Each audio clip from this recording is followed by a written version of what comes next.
आप अपनी सुधामयी सर्वसमर्थ पतित पावनी अहेतु की कृपा से दुखी प्राणियों के हृदय में त्याग का बल एवं सुखी प्राणियों के हृदय में सेवा का बल प्रदान करें जिससे वे सुख दुख के बंधन से मुक्त हो आपके पवित्र प्रेम का आस्वादन कर कृतकृत्य हो जाएं। हे नाथ हे मेरे नाथ मैं आपको भूलूं नहीं। नारायण नारायण नारायण नारायण नारायण नारायण। इसमें थोड़ा इसका बेस थोड़ा सा ज्यादा रखना, गेन इसका जो ट्रेवल कम, अब आवाज जो है ना थोड़ी हो जाती। तो कभी महाराज जी ने बहुत अच्छी बात बताई, देश की वर्तमान दशा, आवाज ठीक नहीं है, देश की वर्तमान दशा और उसका परिणाम। बहुत अच्छी पुस्तक है स्वामी जी महाराज जी की। और ये पुस्तक जो है स्वामी जी महाराज जी का कितना राष्ट्र के प्रति चिंतन था उसको दर्शाती है। पूज्य स्वामी जी महाराज जी ने अपने सभी धर्मों का निर्वाह बड़े सुंदर ढंग से किया। तो हम लोगों का भी एक राष्ट्र धर्म भी है, जिस राष्ट्र में हम रहते हैं उसके प्रति हमारे कर्तव्य हैं। तो उसी की अभिव्यक्ति जो देश की वर्तमान दशा और उसका परिणाम है।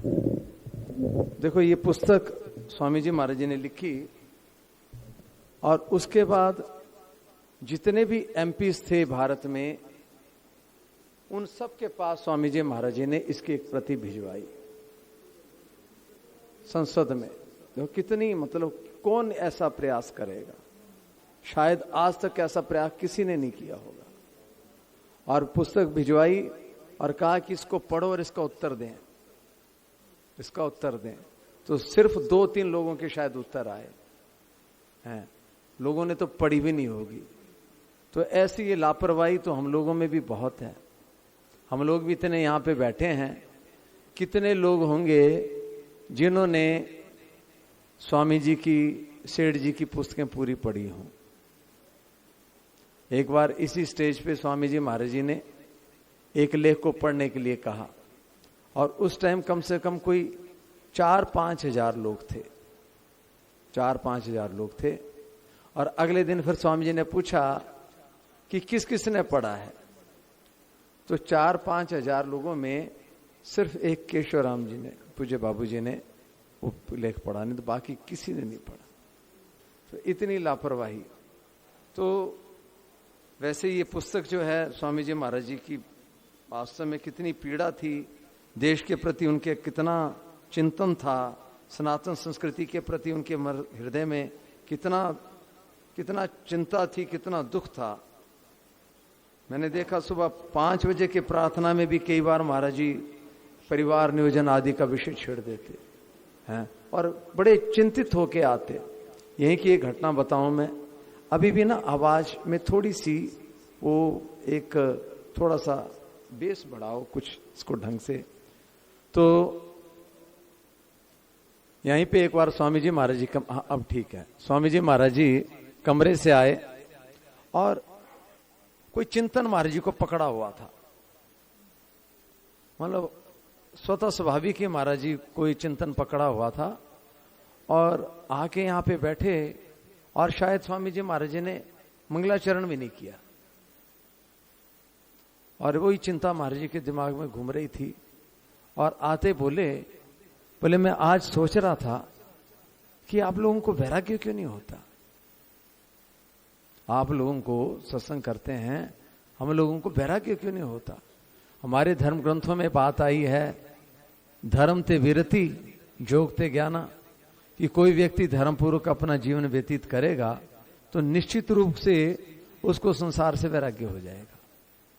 और धर्म पूर्वक आप जीवन व्यतीत कर रहे हो, सत्संग करते हैं, गंगा स्नान करते हैं, गीता रामायण का पाठ करते हैं, भगवान नाम का जप करते हैं, फिर भी वैराग्य क्यों नहीं हो रहा।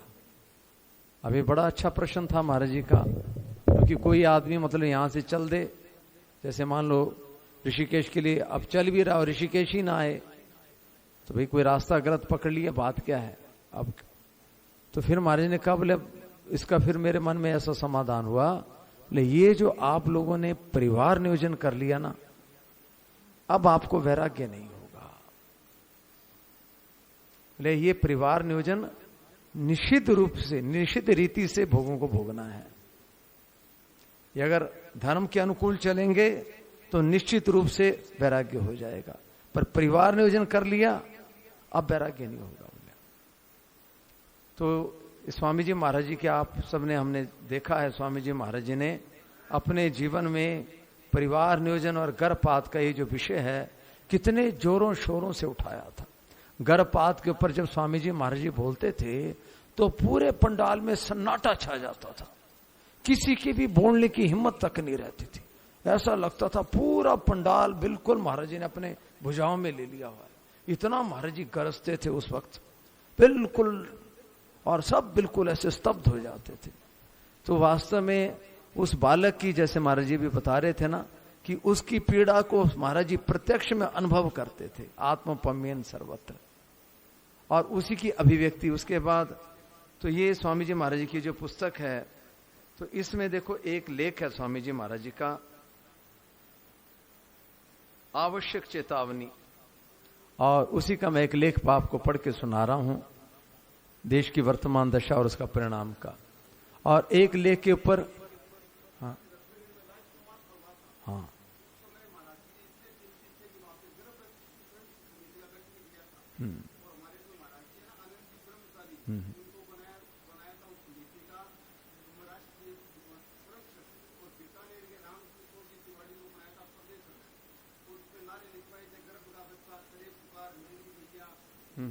हाँ मैं भी, हमें मालूम है सारी बात, सही बात है। तो देखो स्वामी जी महाराज जी का ये लेख जो है, और भी इसके अलावा स्वामी जी महाराज जी के देश की वर्तमान दशा और उसका परिणाम, इसके सारे लेख जो है ना पढ़ने चाहिए। और एक लेख के ऊपर तो स्वामी जी महाराज जी ने विशेषता से ऊपर एक नोट दिया हुआ है कि यदि ये लेख आपके मन के प्रतिकूल भी पड़े तब भी कम से कम मेरी प्रार्थना है कि एक बार तो पूरे मनोयोग पूर्वक इसको जरूर पढ़ें। महाराज जी ने ऊपर ये लिखा हुआ है, वो मैं उसी को निकाल के पढ़ने का मेरा भी विचार है। महाराज जी आपने याद दिलवाई तो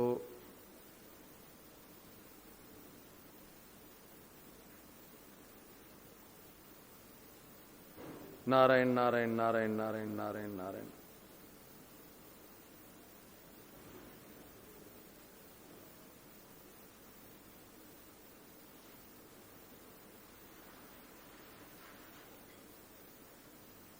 ये लेख है शायद देश की वर्तमान दशा तथा उसका परिणाम, इस पुस्तक का दूसरा लेख है शायद वो। इसमें उस पुस्तक में जो पुस्तक है ना महाराज जी, उसमें ऊपर नोट दिया हुआ है, इसमें इन्होंने वो नोट नहीं दिया हुआ है। तो फिर भी मैं लेख पढ़ के सुनाता हूं आपको। तो कितनी महाराज जी का, कितना इसके भीतर में दर्द छुपा हुआ है।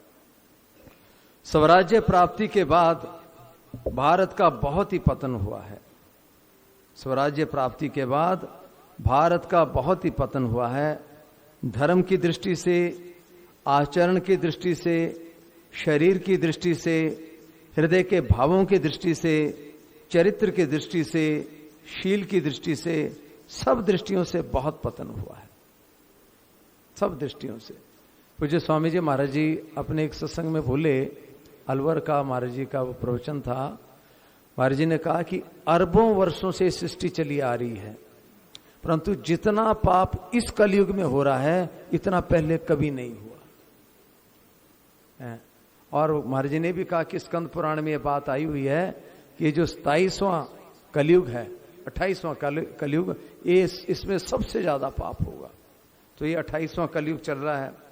और स्वामी जी महाराज ने कहा कि 1990 के बाद, 1990 बाद महाराज ने कहा कि हमने खुद देखा कि आज से 40-50 साल पहले, मतलब 1940-50 के आसपास में, तो लोगों का कितना, मतलब कितनी उनमें सच्चाई थी, कितनी सरलता थी। और अभी हमारे का 15-20 सालों से, मतलब लगभग 1990 के बाद, बोले इतना लोगों का पतन हो गया। और जब से महाराज जी गए उसके बाद तो सराबोरी नीचे चले गए। जब से मोबाइल आ गया हुआ है, इसके बाद तो महाराज जी एक बार बोले देखो, पहले कोई गलती करता था, पाप करता था, तो उसको थोड़ा दुख पश्चाताप भी होता था, ले अब तो ये विचित्र बात देखी मैंने कि अब पश्चाताप भी नहीं होता है। और इतना अंतःकरण हमारा हृदय खत्म हो चुका हुआ है कि गलती से गलतियां, क्योंकि कुछ भी करें फिर मोबाइल में लग जाएंगे हैं। अब कितनी गलती कर लो, फिर इसमें घुस जाओगे तो पश्चाताप के लिए जो समय होता है वो ही नहीं मिलता। तो देखो ये बहुत विकट परिस्थिति है। और अभी जो समय चल रहा है, ये अभी वर्तमान में कलयुग की भोग लीला चल रही है। और इसके बाद अगला चरण कलयुग की विनाश लीला का है, क्योंकि भोग का अगला जो कदम है वो विनाश ही है। तो अभी सब प्रकार से बिल्कुल चरित्र की और दृष्टि से सब से पतन हो रहा है। पहले भारत में कितनी विलक्षण विद्याएं थी, कला कौशल थे, पर अब वे सब नष्ट हो रहे हैं। इतना पतन पहले कभी नहीं हुआ था। देशभक्तों ने कितना बलिदान देकर अंग्रेजों से स्वराज्य प्राप्त किया था, पर स्वराज्य पाने के बाद देश की यह दशा हुई कि लोग अंग्रेजों के राज्य की प्रशंसा करने लगे। अब अभी देखो, ये फिर भी बड़ा भगवान की कोई हमारा भारत का पुण्य उदय हुआ है, संत महात्मा की पुकार है कि हमारे सामने देखते देखते मोदी जैसे शासक हैं, जिनका जीवन का त्याग, संयम, धैर्य अद्भुत है। मेरे को तो आज वर्तमान में उनके समान कोई संत भी नहीं दिखता है। सच्ची बात बताऊं महाराज,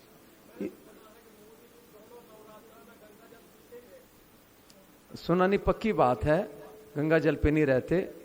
एक जो नवरात्र ये आता है ना दशहरे वाला, उसमें तो नींबू पानी पे रहते हैं। और दूसरा जो नवरात्र आता है चैत्र वाला, उसमें वो एक चीज सिलेक्ट कर लेते हैं, जैसे पपीता लेना तो फिर पपीता ही लेंगे, नारियल पानी लेना तो नारियल पानी, एक बिल्कुल कन्फर्म है। पर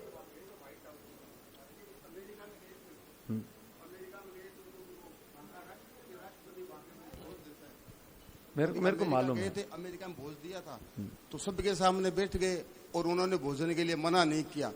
अमेरिका के राष्ट्रपति ने जब भोजन के लिए कहा तो उन्होंने मतलब हिंदू धर्म को पूरे विश्व में सनातन धर्म फैला दिया। उन्होंने कहा हम देखो, मैं 9 दिन नवरात्रा करता हूँ और हिंदुस्तान के बहुत से व्यक्ति इस समय नवरात्रा करते हैं, इसलिए मैं सिर्फ नींबू पानी पीता हूँ। मेरे को मालूम, अब बैठो। तो ऐसा मतलब वर्तमान में ऐसा प्रत्यक्ष में ऐसा जीवन देखने को मिल रहा है। पर बड़े दुख की बात है कि अगर ये व्यक्ति स्वामी जी के समय में होते ना तो बहुत बड़ा काम हो सकता था, बहुत बड़ा काम हो सकता था। परंतु फिर भी होनहार है, परंतु फिर भी मैं बहुत नतमस्तक हूं। कितना साहस, कितना धैर्य। हम अपना घर चलाते चलाते कैसी हमारी हालत हो जाती है, और इतने बड़े देश की जिम्मेवारी, इतना चारों तरफ से विरोध अंदर बाहर, और उसमें भी सीना तान के हैं। कितने महाराज, कितना दृढ़ निश्चय और कितना सचमुच बहुत बड़ा बात है ऐसा मिसाल रखना। और कितना त्याग जीवन में, कितना त्याग। मीठा भी नहीं खाते, चाय भी पिएंगे फीकी। भोजन में भी इतना संयम है महाराज, पूछो मत, हमारा संयम नहीं इतना। अब राम मंदिर का हुआ, उसमें 11-12 दिन केवल जल पे रह गए। और देखो, एक दिन रहना भी हमारे लिए मुश्किल होता है। मतलब वर्तमान में ऐसा चरित्र देख रहे हैं हम। और जितना भी अभी वर्तमान में जो भी हिंदुओं की जागृति आई है ना, इनके आने के बाद आई है। सब प्रकार से महाराज इतना, कितने तरीके से अपनी सनातन, अब संसद भवन की आप देखें सुने ना, तो कितनी अपनी सनातन संस्कृति की बात कहते हैं। मेरे को आश्चर्य होता है। तो विवेकानंद जी की पूरी उनके ऊपर कृपा है, उन्हीं के कोई वो शरणागत शिष्य हैं वो पिछले जन्म की। तो बहुत बड़ी तपस्या है उनकी। अंग्रेजों के राज्य की प्रशंसा करने लग गए। ये कहने लगे कि अंग्रेजों का राज्य अच्छा था। ये कितने शर्म की बात है। भारत में अपार प्राकृतिक संपत्ति है, परंतु इस प्राकृतिक संपत्ति का सदुपयोग करना तो दूर रहा, उल्टे इसका विनाश किया जा रहा है। इतना ही नहीं, विनाश को उत्पादन माना जा रहा है। पशुओं के विनाश को मांस का उत्पादन कहा जाता है। गर्भपात रूपी महापाप को और मनुष्य की उत्पादक शक्ति के विनाश को परिवार कल्याण कहा जाता है। स्त्रियों की उच्छृंखलता को, मर्यादा के नाश को नारी मुक्ति कहा जाता है। अब इतना पतन हो गया है। अब स्वामी जी जैसे महापुरुष चले गए, मैं सोचता अच्छा हुआ चले गए। अगर आज का समय देखते हैं महाराज जी तो कैसे देखते, क्या है, बहुत बढ़िया। आजकल तो इतने पतन में चले गए हैं लोग। स्त्रियों की उच्छृंखलता को, मर्यादा के नाश को नारी मुक्ति कहा जाता है।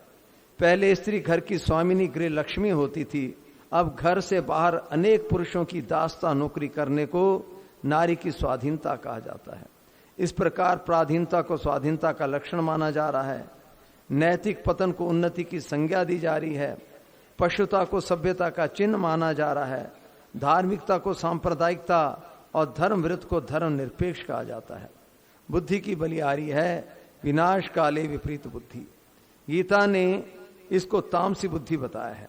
अधर्मं धर्ममितिया मन्यते तमसावृता सर्वार्थान विपरीताश बुद्धि सापार तामसी। हे पार्थ, तमोगुण से घिरी हुई जो बुद्धि अधर्म को धर्म और संपूर्ण चीजों को उल्टा मानती है वो तामसी है।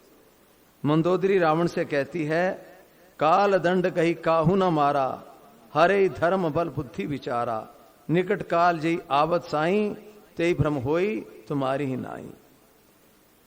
ईश्वर और प्रकृति के विधान के अनुसार सृष्टि के आरंभ से ही जीवों के जन्म और मरण होते चले आए हैं। जन्म मरण का कार्य मनुष्यों के हाथ में नहीं है, प्रत्युत ईश्वर और प्रकृति के हाथ में है। जैसे किसी जीव को मार देना मनुष्य का अधिकार नहीं है, प्रत्युत पाप है, ऐसे ही किसी जीव को जन्म लेने से रोक देना भी मनुष्य का अधिकार नहीं है, प्रत्युत महापाप है। तात्पर्य है कि ईश्वर प्रकृति के विधान से जन्म और मृत्यु का नियंत्रण तथा जनसंख्या का नियंत्रण अनादि काल से स्वतः स्वाभाविक होता है। जैसे कुत्ते, बिल्ली, सुअर आदि के कई बच्चे होते हैं और वे परिवार नियोजन भी नहीं करते,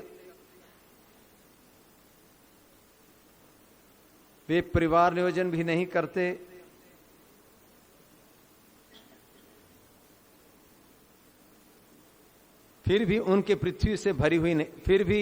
पृथ्वी भरी हुई दिखाई नहीं देती, क्योंकि उनका नियंत्रण ईश्वर प्रकृति के विधान से स्वतः होता आया है। उनके विधान में हस्तक्षेप करना, दखल देना पाप है, अन्याय है।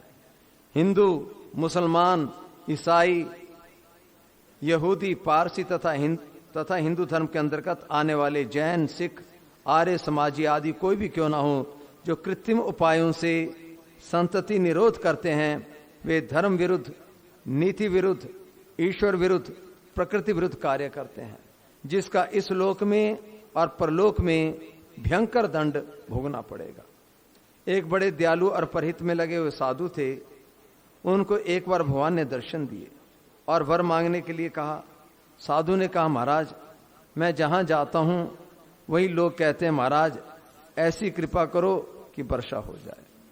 अब उनको तो वर्षा की बात कहते, और हम जहां जाते हैं वहां पे लोग कहते हैं महाराज पैसा पैसा पैसा। शहर में जितने लोग मिलते हैं पैसों के कारण से आज लोगों की बड़ी हालत खराब है महाराज। मैं भी सोचता, मैंने उपाय भी पूछता भी, स्वामी जी के कोई उपाय हो तो बताओ कोई। मैं जहां जाता हूं वहीं लोग कहते हैं महाराज ऐसी कृपा करो कि वर्षा हो जाए, अतः आप ऐसा वर दें कि मैं जहां जाऊं वहीं वर्षा हो जाए। भगवान ने वर दे दिया। अब बाबा जी जगह जगह खूब वर्षा करने लगे और अधिक वर्षा होने से जहरीले जीव जंतु अधिक पैदा हो गए, जिससे खेती नष्ट होने लगी। जहरीले पौधे पैदा हो गए, पशु बीमार हो गए, ज्वर फैलने से लोग बीमार होने और मरने लगे। बाबा जी ने भगवान को याद किया। भगवान ने कहा कि वर्षा के बाद कुछ दिन सूर्य तपने से जलवायु शुद्ध हो जाता है, परंतु लगातार वर्षा होती रहने से विष फैल जाता है। अतः तुम्हारी मनचाही वर्षा होने से ही यह दशा हुई है। बाबा जी ने भगवान से कहा कि अब ये व्यवस्था आप ही संभालो। देखो, इसके पीछे भी स्वामी जी महाराज जी ना कोई बड़ी गूढ़ अभिसंधि कह रहे हैं। एक पुस्तक में मैंने पढ़ा था कि भारत की जो आजादी आई ना, ये वास्तव में इसके मूल में रामकृष्ण परमहंस जी का करुण क्रंदन था। बोले ये आजादी वास्तव में 300 साल बाद में आने वाली थी, पर उन्होंने इतना ज्यादा ये किया, उसके कारण से पहले आ गए। तो यही बात महाराज जी ने इस प्रकार से लिखी है कि एक बाबा जी बड़े दयालु थे हैं, क्योंकि स्वामी विवेकानंद जी जब भारत आए ना विदेश से, तो सारे भारत में एक ही आवाज, भारत आजाद करवाओ, भारत आजाद करवाओ, भारत आजाद करवाओ। और इतना भव्य सम्मान उनका हुआ कि महाराज राजाओं ने रथ में से घोड़ों को निकाल के खुद लग के उनकी इस गाड़ी को खींचा, इतना सम्मान दिया। और पूरे भारत में एक ही आवाज कि भारत को आजाद करवाओ।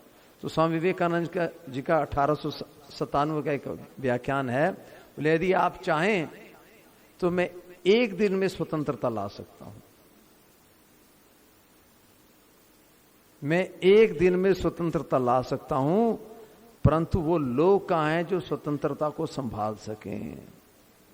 पहले ऐसे लोग तैयार करो, स्वतंत्रता तो आ जाएगी।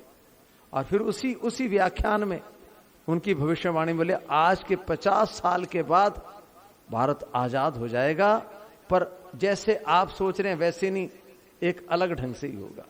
तो गांधी जी आए, हिंसावाद चलाया उन्होंने, जैसा तैसा किया, जो कितनी उनकी सटीक भविष्य, और भी कई भविष्यवाणियां की उन्होंने। तो परंतु फिर भी ये जो है ना समय से पहले हो गया। और देख लो स्वामी जी महाराज ने कह दिया कि इतना रसातल पे चले गए जितना पहले कभी नहीं गए थे। बाबा जी ने भगवान से कहा कि अब ये व्यवस्था आप ही संभालो, क्योंकि कब कहां किस चीज की आवश्यकता है उसको आप ही पूरा जानते हैं। मेरी चाहे मत करो, मैं मूर्ख अज्ञान, तेरी चाही मैं प्रभु, है मेरा कल्याण। ये जो मैं बात कह रहा हूं ये मनुष्य की लोक यात्रा के अंतर्गत से कह रहा हूं। तात्पर्य कि भगवान और प्रकृति के विधान से जो होता है वो ठीक ही होता है, क्योंकि उनकी दीर्घ दृष्टि है जबकि मनुष्य की अल्प दृष्टि है।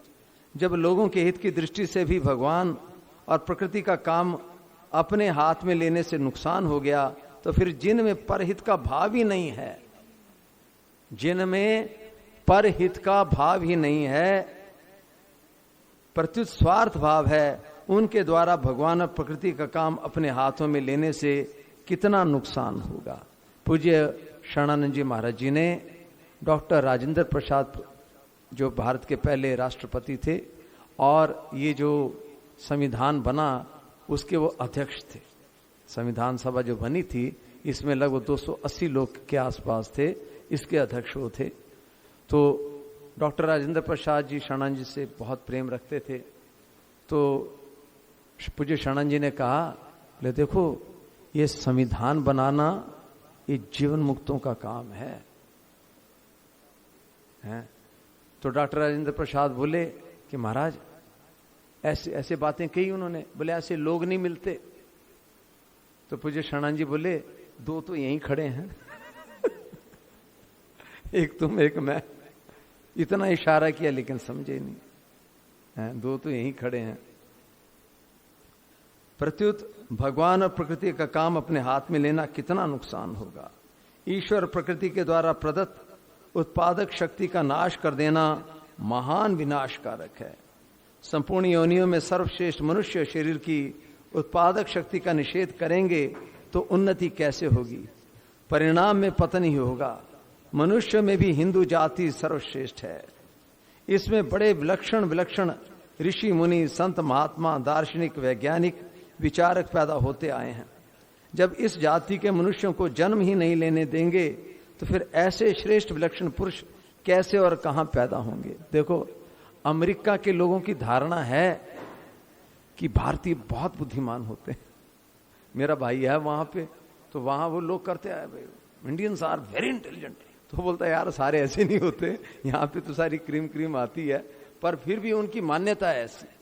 और स्वामी जी महाराज जी भी ये बात मानते थे कि जैसी बुद्धि भारतीयों में है ऐसी अन्यत्र कहीं नहीं होगी। ले ये जो मतलब तत्व संबंधी बातें हैं, महाराज जी कहता है ये लोग तो बाहर के समझ ही नहीं पाएंगे, और अंग्रेजी भाषा में तो शब्द ही नहीं है। विचार करें, एक और तो हम देश की उन्नति के लिए उत्पादन बढ़ाना चाहते हैं, और दूसरी ओर हम उत्पादक शक्ति पर रोक लगा रहे हैं। जब उत्पादक ही नहीं रहेगा तो फिर उत्पादन कैसे होगा?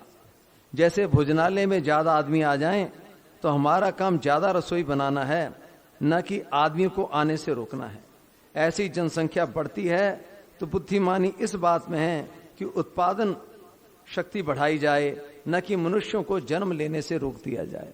एक बार हमारे बड़ा उनके प्रति मेरे मन में बड़ा आदर है, राजीव दीक्षित जी, तो बोले एक बार क्या हुआ, भारत में एक बहुत बड़ा दिल्ली में सम्मेलन था और बहुत बड़े बड़े लोग आए थे कि भारत में गरीबी कैसे हटाई जाए। बड़े बड़े लोगों में कौन? बोले 5 तो पूर्व प्रधानमंत्री थे, 5 पूर्व प्रधानमंत्री थे, और कितने ही अपने सर्वोच्च न्यायालय के न्यायाधीश और राज्यपाल, मुख्यमंत्री को, बड़े बड़े सारे के सारे, और सबको 10-10 मिनट दिए गए थे बोलने को। बोले मेरे को भी बुलाया गया था, और सारे के सारे एक ही लाइन पे बोले कि भारत की गरीबी का मूल कारण बढ़ती हुई जनसंख्या, किसी भी उपाय से जनसंख्या कम करो, सारे एक ही बात। फिर मेरे को जब 10 मिनट दिए गए तो मैंने बिल्कुल उससे उल्टी बातें रखी, और मेरी जब बातें सुन के सबकी आंख है ये क्या बोल रहा है ये, तो मैंने पूरे आंकड़ों के साथ इस बात को 10 मिनट में प्रमाणित कर दिया कि गरीबी का कारण ये बढ़ी हुई जनसंख्या नहीं है, आपकी गलत नीतियां हैं। मैंने उनसे प्रश्न किए कि आप बताओ कि आजादी के बाद में आपने क्या किया। बोले हमने पंचवर्षीय योजनाएं की, ये इतना ये किया, इस योजना में ये खर्च किया।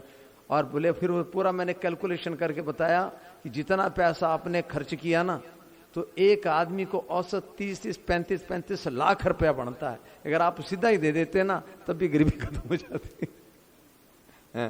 तो बहुत बढ़िया उनका ये था। मृत्यु को रोक नहीं सकता, न कि मनुष्यों को जन्म लेने से रोक दिया जाए। आज भी खेतों में काम करने वाले आदमियों की कमी हो रही है। जब 1 या 2 ही संतान होगी तो घर का काम भी पूरा नहीं होगा, फिर खेती कौन करेगा? कौन बूढ़े माँ बाप की सेवा करेगा? कौन समाज की सेवा करेगा?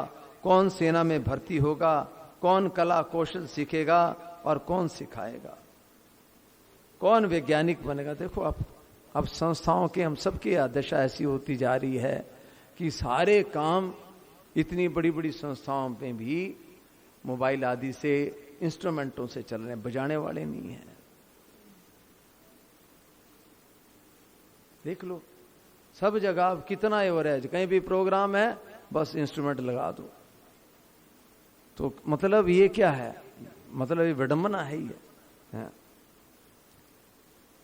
बालक जन्म, कौन फैक्ट्रियां चलाएगा? कौन नया नया आविष्कार करेगा? कौन शास्त्रों का पंडित बनेगा? परिणाम में दशा क्या होगी? इस पर विचार करने से रोंगटे खड़े हो जाते हैं। अब देखो ये विचार परिवार नियोजन के विरोध में केवल स्वामी जी महाराज जी ने दिए समाज के सामने, नहीं तो बाकी कोई भी संत महात्मा इसके क्या नुकसान है सभा में, मतलब समाज में रख भी नहीं पाया। कहां बुद्धि नहीं है। और जैसे आज मतलब इंटरकास्ट मैरिजेस हो रही हैं, अपनी मर्जी से मनमां चाहे विवाह कर रहे हैं। अब इसका क्या दुष्परिणाम होगा, इसको कहने वाला भी समाज में कोई नहीं है। पहले मैंने देखा आज से 15-20 साल समाज में एक अंकुश था, नहीं अपनी जाति में करना अपनी। अब वो अंकुश धीरे धीरे बिल्कुल शिथिल पड़ गया है। क्यों? क्योंकि उसके दुष्परिणाम बताने वाला ही नहीं कोई है। क्या होता है इससे? ठीक है खुला करो, बढ़िया हो रहा है। अब स्वामी जी महाराज जी इसके दुष्परिणाम तो बता रहे थे। अब देख लो, अब हमारे परिवार की बात बताऊं, सारी जितनी भी अभी 5-7 सालों में शादियां हुई सब अपने ढंग से हुई। उसका मूल कारण परिवार नियोजन है। लड़के नहीं, लड़कियां नहीं, अब जहां पे खुले हो गए अब जहां मर्जी करो, अब सारी की सारी बाहर हो रही है। मृत्यु को कोई रोक नहीं सकता। अब इससे कितनी वर्ण संकरता फैलेगी। सारे कितना हमारे, देखो पहले अध्याय में अर्जुन ने कितना इसका विलाप किया है? सारे हमारे जितने भी पितर लोग हैं सारे, अब जिस विवाह शादी में धर्म की कोई मर्यादा ही नहीं है तो उसकी संतान में धर्म का बीज कहां से होगा? वो तो स्वतंत्र हो गए। अरे इसमें क्या रखा है? जैसे गीता के 16वें अध्याय ना कि काम भोग परमा एतावदति निश्चिता। उनका दूसरा कोई भी काम अवश्य भावी नहीं है। बालक जन्म लेता है तो बड़ा होगा कि नहीं होगा, पढ़ेगा कि नहीं पढ़ेगा, व्यापार नौकरी आदि करेगा कि नहीं करेगा, डॉक्टर इंजीनियर आदि बनेगा कि नहीं बनेगा, धनी होगा कि नहीं होगा, विवाह करेगा कि नहीं करेगा, उसकी संतान होगी कि नहीं होगी, आदि सब बातों में संदेह है। पर वो मरेगा कि नहीं मरेगा इस बात में कोई संदेह नहीं, वो मरेगा ही। ऐसी अवश्यम भावी मौत हर्ष में खुली है। ऐसा कोई वर्ष, महीना, दिन, घंटा, मिनट आदि सेकंड नहीं जिसमें कोई मनुष्य मरता ना हो। बालक भी मरते हैं, जवान भी मरते हैं, बूढ़े भी मरते हैं, रोगी भी मरते हैं, निरोग भी मरते हैं। मैंने सुना है कि एक गांव में किसी के 2 लड़के थे, वे दोनों मर गए और आज बूढ़े माँ बाप को पानी पिलाने वाला कोई नहीं है। एक के 6-7 लड़के थे पर उनमें एक ही जीवित रहा, बाकी सब मर गए। विचार करें, जो 1-2 संतान के बाद नसबंदी ऑपरेशन करवा लेते हैं, उनकी संतान अगर प्रारब्धवश जीवित ना रहे तो क्या दशा होगी? एक तो देखो एक परिवार नियोजन और दूसरा हमारी ये जो आज वर्तमान की एजुकेशन सिस्टम, इन दोनों ने इतना शंका। जापान, इजराइल, ब्रिटेन आदि राष्ट्रों की जनसंख्या कम है, फिर भी वे बहुत उन्नत हैं और भारत की जनसंख्या अधिक है, फिर भी ये बेरोजगारी, गरीबी आदि के कारण पिछड़ा हुआ है। अतः भारत के उत्थान के लिए जनसंख्या की वृद्धि की आवश्यकता नहीं है, पर जनसंख्या को कम करने की आवश्यकता है। कारण कि एक सिंह कई बकरियों से, ये राजस्थान के ही मुख्यमंत्री भैरव सिंह शेखावत ने ये दलील दी थी महाराज जी को। तो स्वामी जी ने, महाराज जी ने इसका उत्तर दिया था, मैं न तो संख्या बढ़ाने का पक्षपाती हूं न जनसंख्या घटाने का पक्षपाती हूं, प्रत्युत जनता का हित कैसे हो इसका पक्षपाती हूं। आज देखो, कल ही मेरे से कोई बात कर रहे थे, हमारे से कोई एक सज्जन, कि महाराज हम साधन भजन आदि भी करते हैं परंतु विकार नहीं मिटते। मैंने कहा भैया देखो, इसमें एक बहुत बड़ा कारण यह है, आप लोगों ने परिवार नियोजन कर ली है। अब इसको बात समझ में नहीं आई। बोले कैसे, इससे इसका क्या संबंध? मैं कहा देखो, मान लो आपके 8-10 बच्चे होते तो आपकी वृत्ति बच्चों के पालन पोषण, आज उसको ये चाहिए वो चाहिए, आज ये बीमार पड़ गया, इसके पुस्के, उसी में लगी रहती है, उनके पालन पोषण में। अब 1-2, अब आपके पास समय बहुत है तो फिर ये वृत्ति कहां जाएगी? रुपया ज्यादा है, भोगों की सामग्री है, तो फिर न चाहते हुए भोगों आदि का चिंतन होगा। अब अगर आप परिवार नियोजन ना करवाते तो बच्चों के पालन पोषण में, उनकी शिक्षा दीक्षा में, इनकी विवाह करना, तो इसी में आपकी, मैंने देखा जिन्होंने परिवार नियोजन नहीं किया हुआ है ना, उनका दिमाग इसी में लगा रहता है। अब 8-10 बच्चे हों तो महाराज कहां उसको झंझट, वो तो फिर उसी में संभालने में लगा रहेगा। मैंने तो जनसंख्या बढ़ाने का पक्षपाती हूं, ना जनसंख्या घटाने का पक्षपाती हूं, प्रति जनता का हित कैसे हो इसका पक्षपाती हूं। जनसंख्या बढ़ाने की इच्छा करना भी मूर्खता है और घटाने की इच्छा करना महान मूर्खता है। घटाने की इच्छा परिवार नियोजन करना महान मूर्खता है, क्योंकि ये काम मनुष्य का नहीं है, प्रत्युत ईश्वर अथवा प्रकृति का है। जनसंख्या का बढ़ना देश के लिए घातक नहीं है, प्रत्युत संतति निरोध के कृत्रिम उपायों से उसको कम करने की चेष्टा करना महान घातक है। कारण कि इन उपायों के प्रचार प्रसार से समाज में प्रत्यक्ष रूप से व्यभिचार, भोगपरायणता आदि दोषों की वृद्धि हो रही है और चरित्र, शील, संयम, लज्जा आदि गुणों का, अब ये लज्जा आदि तो गई, ये तो खत्म हो गई, ये तो कॉन्सेप्ट ही खत्म हो गए। वैसे स्त्रियों के लिए सबसे श्रेष्ठ गहना स्त्रियों का लज्जा है, और आज तो बिल्कुल निर्लज्जता आ गई। अब उसमें हम किसी को दोष भी नहीं दे सकते। इस एजुकेशन सिस्टम में जो जाएगा उसका यही प्रोडक्ट निकलेगा, क्योंकि बचपन से ही साथ साथ सब उनमें ये है ही नहीं कि मैं लड़की हूं मैं लड़का हूं, उनमें ये कॉन्सेप्ट ही नहीं रहा हुआ है। जब लोगों के चरित्रशील आदि नहीं रहेंगे तो फिर देश बलवान कैसे होगा। अंग्रेजी की कहावत है, धन गया तो कुछ नहीं गया, स्वास्थ्य गया तो कुछ गया, चरित्र गया तो सब कुछ गया। जापान आदि देशों में जो उन्नति देखने में आ रही है वह कम जनसंख्या के कारण नहीं है, प्रत्युत वहां के लोगों की कर्तव्य परायणता, ईमानदारी, परिश्रम, देशभक्ति आदि गुणों के कारण है। विदेशों में कर्तव्य परायणता, ईमानदारी आदि गुण दिख रहे हैं, वे धर्म और ईश्वर को लेकर नहीं है, प्रत्युत व्यवहारिक सुविधा को लेकर हैं, जिससे व्यवस्था ठीक बने रहे। परंतु ये गुण भी अधिक समय तक टिकेंगे नहीं, क्योंकि धर्म और ईश्वर सद्गुण सदाचार के मूल हैं। इसके बिना सद्गुण सदाचार टिक ही नहीं सकते।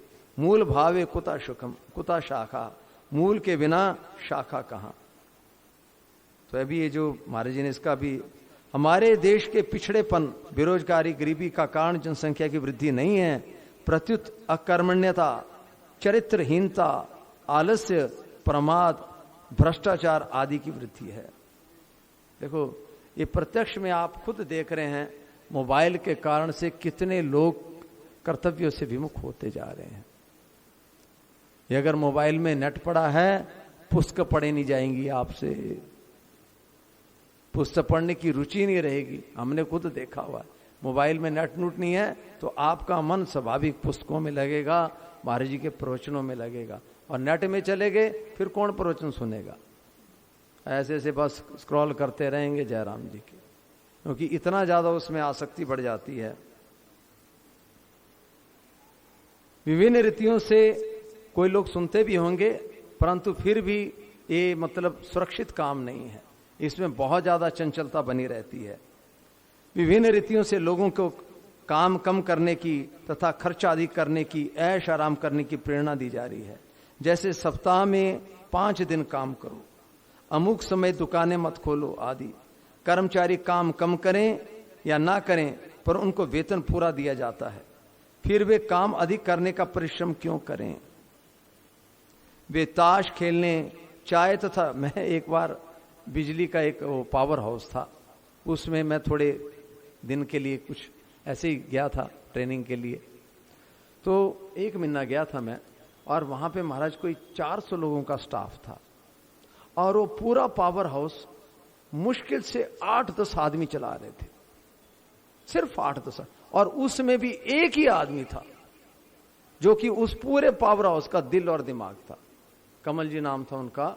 महाराज मैंने उस आदमी को कभी भी खाली हाथ देखा ही नहीं, हर वक्त कुछ ना कुछ कर रहा था, और पूरे पावर हाउस का एक एक तार, और सिंपल फोरमैन था वो, कोई इंजीनियर वगैरह भी नहीं। बाकी तो आए बस अपनी हाजिरी लगाई, कभी कैंटीन में जा रहे, कभी इधर उधर, कुछ नहीं, ऐसे टाइम खराब कर रहे अपना। आज कर्तव्य परायणता कितनी कम होगी लोगों में।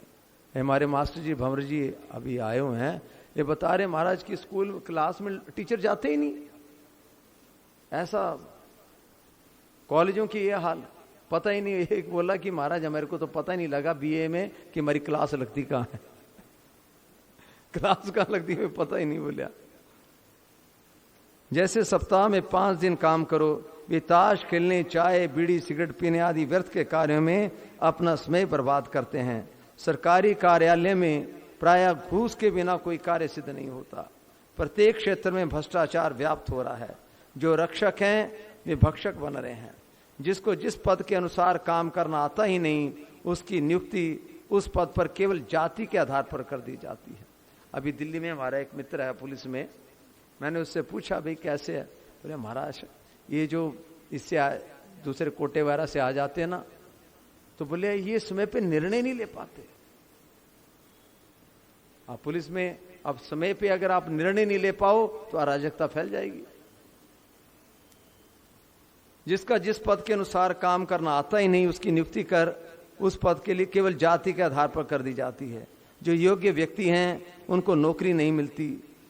देखो इसमें एक बात बताऊं मैं आपको, मेरे एक परिवार का छोटा भाई 12वीं में उसने मतलब इंजीनियरिंग के लिए ट्राई किया, तो उसकी सिलेक्शन नहीं हुई। तो अगले साल भी उसने पढ़ाई की, फर्स्ट ईयर में भी एडमिशन ले ली, इसी की तैयारी करता रहा और 300 नंबर का पेपर था और उसके 300 में से 176 नंबर आए और लास्ट मेरिट 180 नंबर गई। उसकी सिलेक्शन नहीं हुई, बड़ा दुख हुआ। एक साल भी लगाया फिर भी नहीं हुई। और कोटे में जो मेरिट लास्ट गई वो मात्र 16 नंबर गई। 300 में से मात्र 16 नंबर हैं। हाँ अब देखो, 16 नंबर वाले को एडमिशन मिल गई और 176 नंबर वाले को एडमिशन नहीं मिली, है ना। अंधेर नगरी चौपट राजा। हाँ हाँ उसी का पता। 16 नंबर लास्ट उसकी 16 नंबर गई। फिर वो डॉक्टर वगैरह बन जाएंगे तो क्या करेंगे। देशी बाजरे के एक पौधे से 100-150 सीटियां निकलती हैं। मैंने एक पौधे में लगभग 300 सीटियां तक निकलने की बात सुनी है, परंतु सरकार, अभी देखो, अभी एक विदेश का अमेरिका का राष्ट्रपति मोदी पे बहुत ज्यादा प्रेशर डाल रहा था कि ये वाला आप बीज लो और इस ढंग से खेती करो। मोदी बिल्कुल अड़ा रहा, बोले ये तो हमारा पूरा का पूरा सिस्टम ही खत्म करने पे तुले, सारा हमारा बीज भी ये नहीं रहेगा है। तो बहुत उनका ये साहसी, नहीं तो दूसरे होते जे तो हाँ भी लो। देशी बाजरे, परंतु सरकार किसानों को देशी बाजरे का बीज न देकर विदेशी बाजरे का बीज, देखो इन्होंने और भी कई काम किए हैं। अपनी देशी गाय को बहुत रूप से बढ़ावा दिया जा रहा है। अभी जो मतलब ये होता है ना देसी सीमेंट वगैरह, वो सारा ये ऐसा कर रहे हैं कि देसी गाय का ही हो, मतलब बहुत चीजें इंटरनली कर रहे हैं अपनी सनातन संस्कृति के विषय में। राज्य वही अच्छा होता है जिसमें, देखो स्वामी जी महाराज जी को भी सारी जानकारी रहती थी। अरे तो मोदी खत्म हो जाएगा। इनको तो कुछ अभी चलाना भी तो है। ये अब ऐसे इतना पकड़ लिया हुआ ना कि महाराज 1-2 दिन में नहीं हो सकता है। इतना जड़ें खराब कर दी हुई हैं, बात करें ना तो अभी 10-15 मतलब सीटें चली जाएंगी बात करने मात्र से। राज्य वही अच्छा होता है जिसमें प्रजा के पास खूब धन धान्य हो, जिसमें कोई बैरी ना हो। अवाप्य भूमा उत्पन्न मृधम राज्यम, गीता 2 का 8वां। परंतु आज अलग अलग समुदायों में एक दूसरे के प्रति द्वेष पैदा करके उनको आपस में लड़ाया जाता है। दोनों एक दूसरे के व्यक्तियों का तथा उनकी संपत्ति का नाश करते हैं। परिणाम स्वरूप देश की जनता और संपत्ति का ही नाश होता है। जिस देश की जनता और संपत्ति का नाश होता हो वह देश सुखी और समृद्ध धनी कैसे हो सकता है? उस देश में सुख शांति कैसे पनप सकती है? इस प्रकार अनेक ऐसे कारण हैं जिनसे देश की व्यवस्था बिगड़ रही है। ऐसी स्थिति में क्या जनसंख्या कम करने से बेरोजगारी, गरीबी दूर हो जाएगी? दूर नहीं होगी, उल्टे देश निर्बल और पराधीन हो जाएगा। जनसंख्या कम होने से सब सिंह की तरह बलवान नहीं हो जाएंगे। सिंह में तो ब्रह्मचर्य की शक्ति है, पर संतति निरोध के उपाय से ब्रह्मचर्य का नाश हो रहा है। क्योंकि कृत्रिम संतति निरोध के पीछे मूल भाव यही है कि भोग तो भोगें, ब्रह्मचर्य का नाश तो करें, पर संतान पैदा ना हो। अगर संतति निरोध करना ही हो तो ब्रह्मचर्य का पालन करना चाहिए। यद्यपि जनसंख्या बढ़ाना मेरा उद्देश्य नहीं है, तथापि अगर कोई ऐसा मान ले कि मैं जनसंख्या बढ़ाने की बात करता हूं तो भी यह अनुचित नहीं है। क्योंकि शास्त्रों में ब्रह्मा जी की जनसंख्या बढ़ाने की आज्ञा तो आती है, पर घटाने की कहीं आज्ञा नहीं आती। दूसरी बात, आजकल वोट का जमाना है।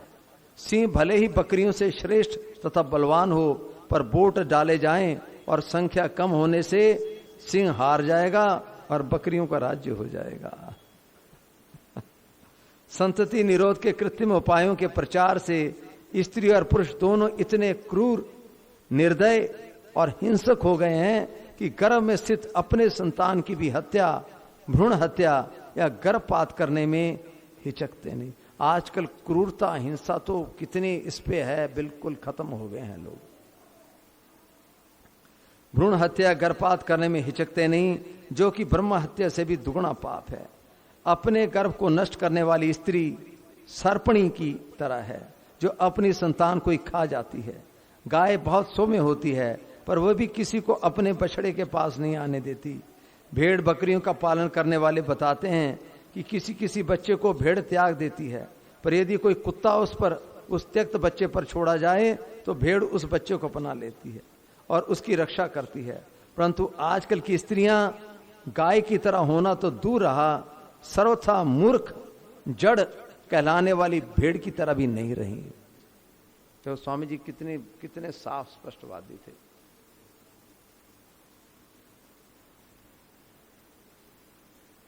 भेड़ की तरह भी नहीं रही और महान जहरीली सर्पणी की तरह हो रही हैं। कहां तो कहा गया है कि मां के समान शरीर का पालन पोषण करने वाला दूसरा कोई नहीं है। मात्रा समम नास्ति शरीर पोषणम। और कहां आजकल की स्त्रियों को अपनी संतान का पालन पोषण कष्टप्रद लग रहा है। ये कितने नैतिक पतन की बात है। देखो, अभी चितरंजन महाराज जी ने एक अच्छी बात बताई थी। जयपुर के कोई डॉक्टर साहब हैं, उन्होंने स्वामी जी आदि की पुस्तकें पढ़ के इस परिवार नियोजन का बिल्कुल निषेध किया और 5 संतान उनकी अपनी है। आज के जमाने में इतना साहस हमारे सत्संगियों के नहीं मिलेंगे, बहुत कम सत्संगियों को मिलेंगे हैं। फिर भी हैं, स्वामी जी की बात सुन के कईयों ने किया हुआ है और उन्होंने ऐसा पूरा ग्रुप बनाया हुआ है, सबको ऐसे कर रहे हैं। 4-4, 5 महाराज जी ने एक बार खुद यहाँ पे बोले, अब किसी के मन में होगी तो महाराज जी कोई प्रश्न नहीं आया, पर मेरे को लगा कि किसी के मन में जिज्ञासा होगी, तो महाराज जी खुद चला के बोले कि मेरे से कोई पूछे कि कितनी संतान होनी चाहिए, तो कम से कम 4 तो होनी चाहिए कम से कम। शंका, विदेशों में प्राय लोगों का चरित्र गिर रहा है, वहां व्यभिचार, हिंसा आदि पाप भी अधिक हो रहे हैं, फिर भी वे देश उन्नत क्यों हैं? समाधान, वो उन्नति भौतिक है भाई। भौतिक उन्नति वास्तविक उन्नति है ही नहीं। आध्यात्मिक उन्नति ही वास्तविक उन्नति है। जिनकी आध्यात्मिक दृष्टि नहीं है, प्रत्युत भौतिक दृष्टि है, उनको ही भौतिक उन्नति बड़ी दिखती है। विदेशों में भौतिक उन्नति होने पर भी लोग भीतर से दुखी, अशांत और संताप से जल रहे हैं, जिससे वहां आत्महत्याएं बढ़ रही हैं। भौतिक उन्नति का परिणाम विनाश है। हमारे देश में पहले राक्षसों के पास बहुत भौतिक उन्नति थी, पर उन्होंने दूसरों का भी नाश किया और खुद भी नष्ट हो गए। रावण ने बहुत अधिक भौतिक उन्नति की थी, पर परिणाम में उसका प्रजा का और भौतिक उन्नति का विनाश ही हुआ। ऐसी दशा हुई कि पीछे रोने वाला भी कोई नहीं रहा। महाभारत वन पर्व में एक कथा आती है। महर्षि अगस्त्य की पत्नी लोपामुद्रा ने एक बार सुंदर वस्त्र आभूषणों की इच्छा प्रकट की। धन प्राप्त करने के लिए अगस्त्य जी क्रमशः श्रुतवर्वा, त्रसदस्यु 3 राजाओं के पास में गए, परंतु तीनों ही राजाओं ने यहां उन्होंने आय और व्यय का हिसाब बराबर देखा। इनसे कुछ भी धन लेने से प्राणी को दुख होगा, ऐसा विचार करके अगस्त्य जी ने उन राजाओं से कुछ नहीं लिया। तब उन राजाओं ने आपस में विचार करके कहा कि इलवल नाम का राक्षस सबसे अधिक धनवान है, अतः धन प्राप्त करने के लिए उसी के पास जाना चाहिए। फिर वे तीनों राजा महर्षि अगस्त्य के साथ इलवल के पास गए और वहां से उनको बहुत सा धन प्राप्त हुआ। तात्पर्य की आवश्यकता से अधिक धन यक्ष राक्षसों के पास ही होता था। आवश्यकता से अधिक धन यक्ष राक्षसों के पास ही होता था, राजाओं के पास नहीं। इसलिए जो केवल धन संग्रह तथा इसकी रक्षा करता है वो यक्ष वित्त कहलाता है। यक्ष वित्त का पतन होता है। यक्ष वित्त पत्यधः, श्रीमद् भागवत। पूज्य शरणानंद जी महाराज जी एक अपने इसमें बोले कि विश्व का इतिहास उठा के देख लो। बोले बड़े बड़े राजा भगवान के भक्त हो गए और बिल्कुल रोज कमाया खाया, वो भगवान के भक्त हो गए। पर जो 99 के चक्कर में पड़ गए वो आज तो कोई भक्त नहीं बना। तो ये जो है ना धन का संग्रह करना, मातृशक्ति का तिरस्कार, वर्तमान में नारी जाति का महान तिरस्कार, घोर अपमान किया जा रहा है। नारी के महान मातृ रूप को नष्ट करके उसको मात्र भोग्या स्त्री का रूप दिया जा रहा है। भोग्या स्त्री तो वैश्या होती है जिसका आदर माता अर्थात मातृशक्ति का है। जितना आदर माता अर्थात मातृशक्ति का है उतना आदर स्त्री अर्थात भोग्या का नहीं है। परंतु जो स्त्री को भोग्या मानते हैं, स्त्री के गुलाम हैं, वे भोगी पुरुष इस बात को क्या समझे, समझ ही नहीं सकते। विवाह माता बनने के लिए किया जाता है, भोग्या बनने के लिए नहीं। संतान पैदा करने के लिए ही पिता कन्यादान करता है और संतान पैदा करके वंश वृद्धि के लिए ही वर पक्ष कन्यादान स्वीकार करता है। परंतु आज नारी को मां बनने से रोका जा रहा है और उसको केवल भोग्या बनाया जा रहा है। ये नारी जाति का कितना महान तिरस्कार है। नारी वास्तव में मातृशक्ति है, वह स्त्री और पुरुष दोनों की जननी है। वह पत्नी तो केवल पुरुष की ही बनती है, पर मां पुरुष की भी बनती है और स्त्री की भी बनती है। पुरुष अच्छा होता है तो केवल अपने ही कुल की महिमा होती है, पर स्त्री अच्छी होती है तो उसके पीहर और ससुराल दोनों कुलों की महिमा होती है। राजा जनक जी सीता जी से कहते हैं, पुत्री पवित्र किए कुल दो।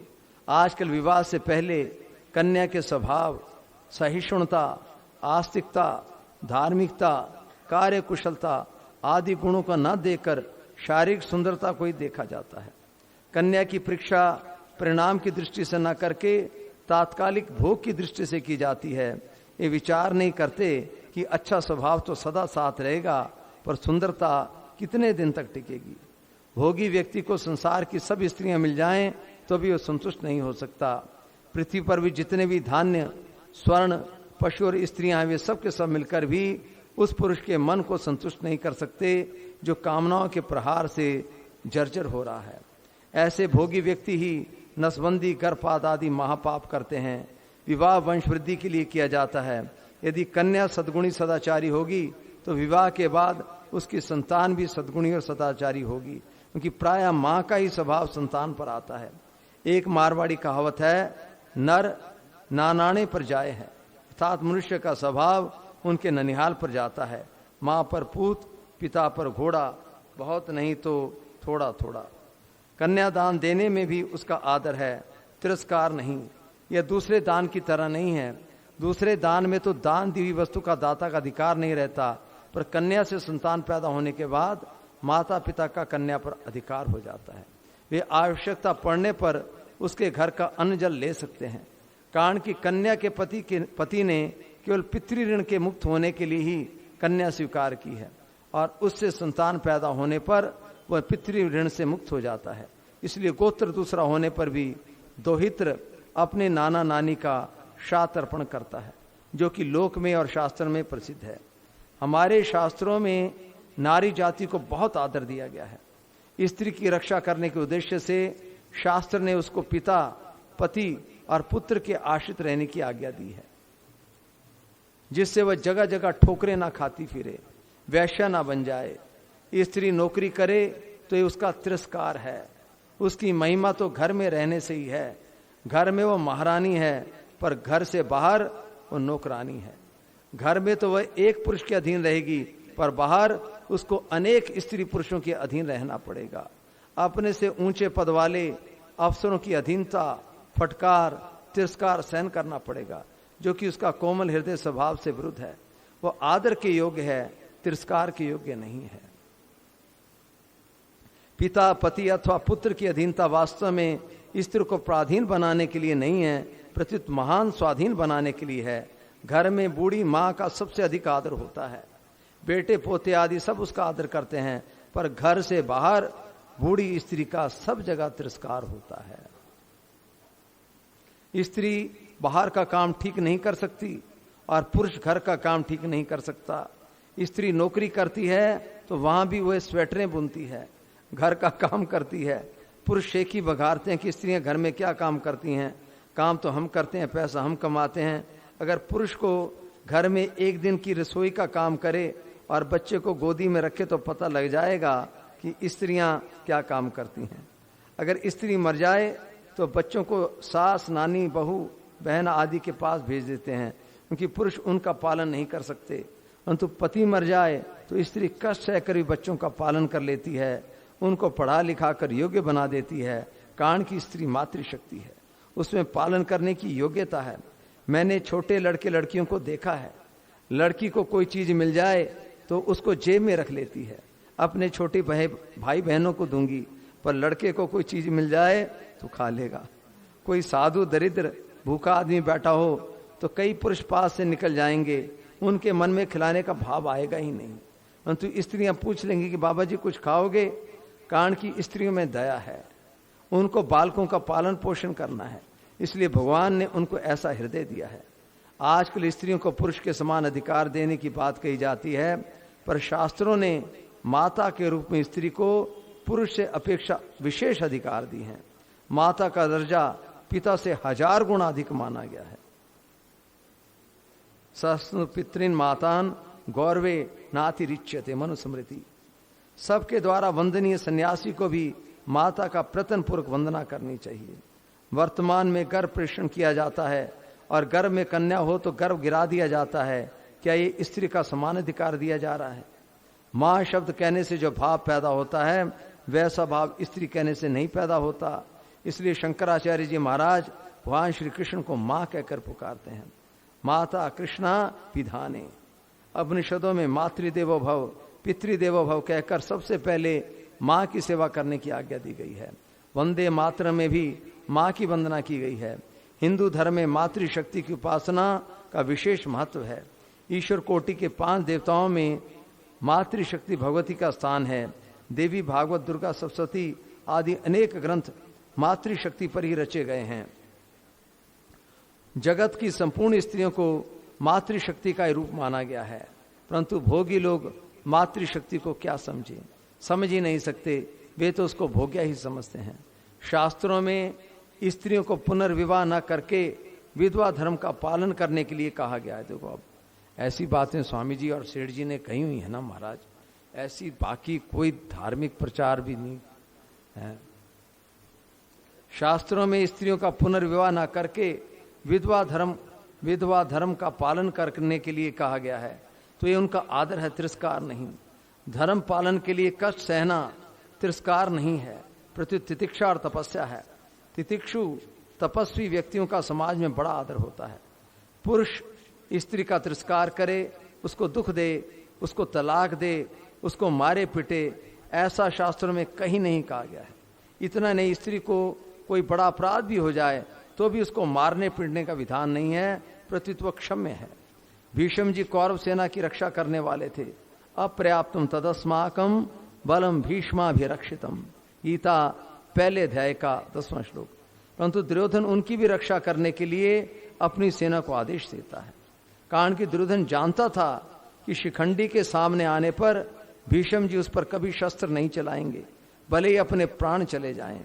शिखंडी पहले स्त्री था, वर्तमान में नहीं, परंतु वर्तमान में पुरुष रूप में होने पर भी भीष्म जी उसको स्त्री ही मानते थे और उस पर शस्त्र नहीं चलाते, प्रत्युत मरना स्वीकार कर लेते हैं। ये स्त्री जाति का कितना सम्मान है। देखो महाराज, मोदी जी का मैंने देखा, एक माता बहन ने उनके चरण छुए तो उनके भी चरण छुए उसने। बड़ा देखो, मतलब कितना, अगर उनके जीवन को भी देखा जाए ना तो बहुत बड़ा गौरव बढ़ाने वाली बात है महाराज है। ऐसा थोड़े वर्ष पहले की बात है, एक बार जोधपुर के राजा सर उमेश सिंह जी और बीकानेर के राजा सर शार्दुल सिंह जी शिकार के लिए जंगल गए। वहां शार्दुल सिंह जी की गोली पैर में लगने से एक सिंहनी घायल हो गई। घायल होकर वह गुर्राती हुई उनकी तरफ आई तो उमेश सिंह जी ने कहा, हीरा ये क्या किया, ये तो मादा है। पता लगने पर उन्होंने पुनः उस पर गोली नहीं चलाई और खुद चेष्टा करके उससे अपना बचाव किया। ये नारी जाति का कितना सम्मान है। शास्त्रों ने पुरुषों के लिए तो संध्या, उपासना, अग्निहोत्र, यज्ञ, वेद पाठ आदि कर्तव्य कर्म बताए हैं, पर स्त्रियों के लिए उन सब कर्तव्य कर्मों से, पितृ ऋण आदि ऋणों से मुक्त रखा है और उसको पति के आधे पुण्य की भागीदार बनाया है। तो जो भी पति जो है मतलब संध्या गायत्री जप तप करता है, उसका आधा पुण्य पत्नी को बिना किए ही मिलता है। परंतु कब? जब पत्नी उनकी बात माने, सेवा करे, लड़ाई करे, तब नहीं मिलेगा। उनके अनुकूल रहे और उनको धर्म पालन में हमेशा उनका सहयोग करे और उसको पति के आधे पुण्य का भागीदार बनाया है। परंतु शास्त्र को न जानने वाले इस विषय को क्या समझे। आज स्त्रियों को उनके कर्तव्य से विमुख करके अनेक झंझटों में फंसाया जा रहा है। अब एक बात देखो, अब जो स्त्रियां माताएं बहनें नौकरी करती हैं, अब घर का काम तो उनको करना ही पड़ता है। 8 घंटे नौकरी और करो, बच्चों का पालन, घर का काम, और अब कितनी उनके जीवन में भाग दौड़ रहती है, कितनी हड़बड़ाहट रहती है। और केवल घर का काम है तो शांति से बना बनू के खा पी के रहेगी, और नहीं तो और सत्संग आदि के लिए भी उनको समय मिलता है, भजन साधन के लिए भी। नहीं तो मैंने देखा है जो नौकरी पेशे वाली हैं, कितनी उनके जीवन में बड़ी मतलब बेचैनी है महाराज, बहुत बेचैनी है। वास्तव में आज पत्नी पति के द्वारा किए पुण्य कर्मों की भागीदार तो होती है, पर पाप कर्मों की भागीदार नहीं होती। उसको मुफ्त में आधा पुण्य मिलता है। समाज में भी देखा जाता है कि अगर डॉक्टर पंडित आदि की पत्नी अनपढ़ हो तो वह भी डॉक्टरनी पंडितानी आदि कहलाती है। वास्तव में आज अभिमान की मुख्यता दी जा रही है, इसलिए नम्रता बढ़ाने की बात न कहकर अभिमान बढ़ाने की बात कही और सिखाई जा रही है, जो कि पतन का हेतु है। पुरुष ऐसा करते हैं तो हम क्यों ना करें, हम पीछे क्यों रहें। ये केवल अभिमान बढ़ाने की बात है। अभिमान जन्म मरण का मूल और अनेक प्रकार के क्लेशों तथा समस्त शोकों को देने वाला है।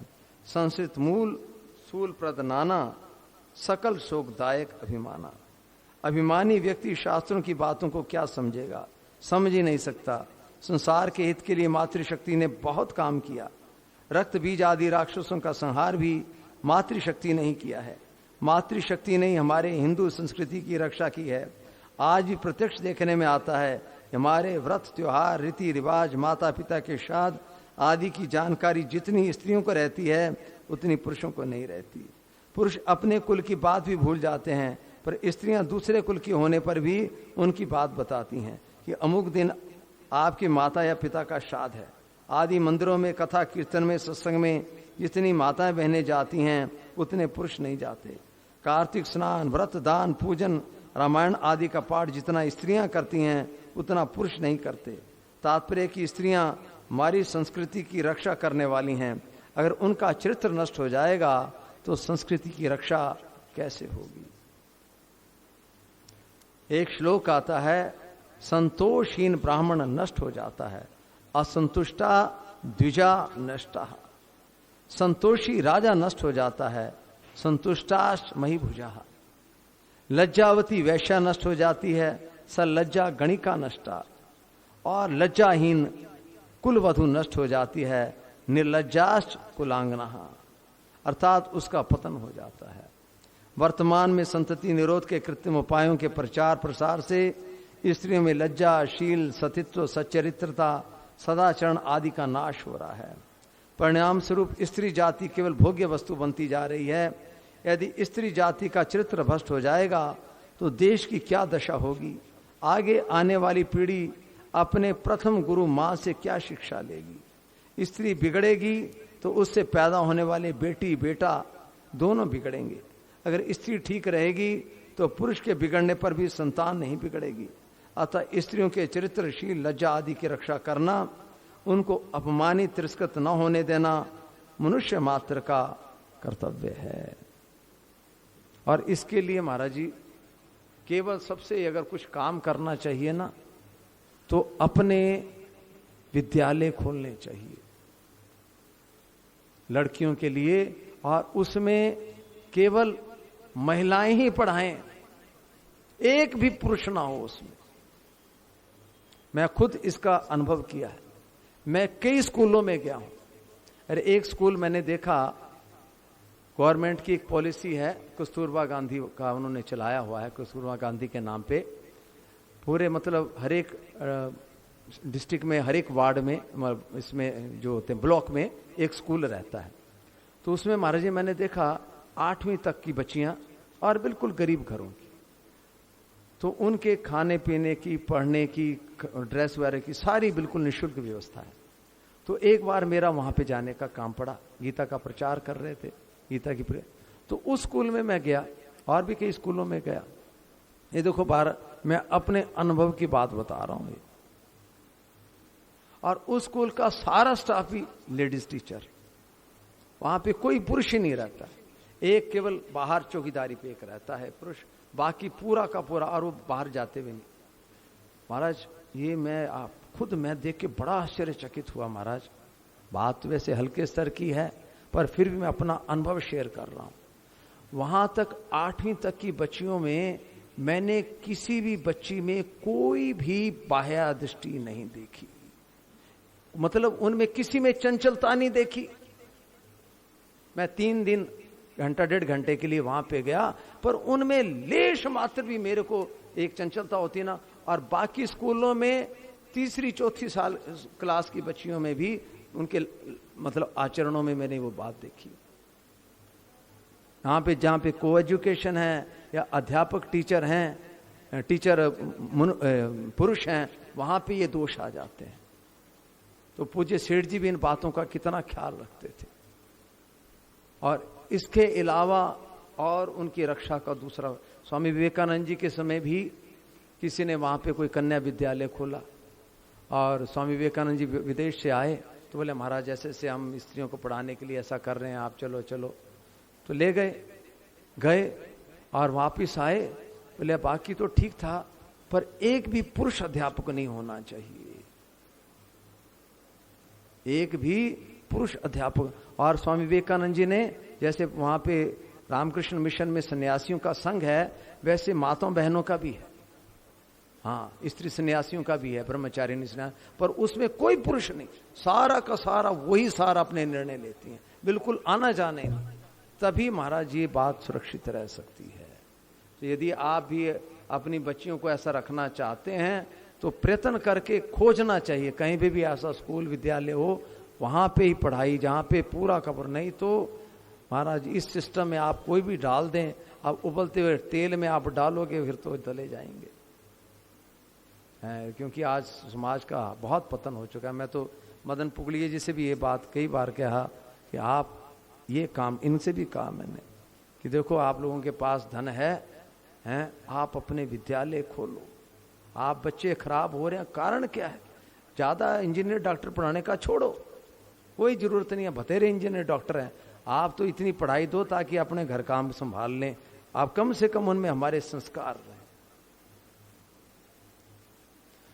श्री राम जय जय राम, श्री राम जय जय राम, श्री राम जय जय राम, श्री राम जय जय राम, श्री राम जय जय राम, श्री राम जय जय राम, श्री राम जय जय राम, श्री राम जय जय राम, श्री राम जय जय राम, श्री राम जय जय राम, श्री राम जय जय राम, श्री राम जय जय राम,